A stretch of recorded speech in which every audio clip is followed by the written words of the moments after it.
Kampung Labu Lanjut di Sepang terpilih sebagai salah satu daripada 373 kampung dalam program Kampung Angkat Madani 2025. Exco Perumahan dan Kebudayaan Selangor, Datuk Borhan Aman Shah berkata, pemilihan itu menjadikan kampung berkenaan sebagai pusat strategik untuk merangsang ekonomi moden dan membangunkan pelancongan berasaskan komuniti.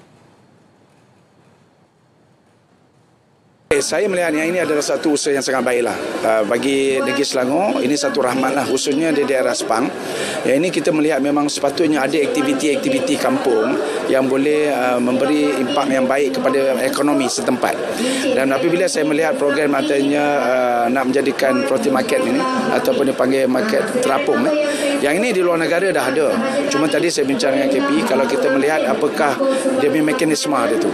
Sebab mungkin suasana dalam keadaan setempat itu tidak sama dengan negara lain. Jadi kemungkinan keperluan itu berbeza. Mungkin kalau mereka fokus pada jual buah-buahan, mungkin kita boleh craft tangan, kita boleh juga ketengahkan makanan-makanan tempatan.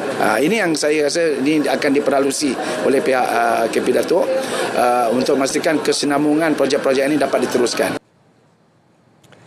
Inisiatif itu juga dijangka dapat mengukuhkan sumbangan ekonomi kampung dalam merealisasikan sasaran Tahun Melawat Selangor 2025.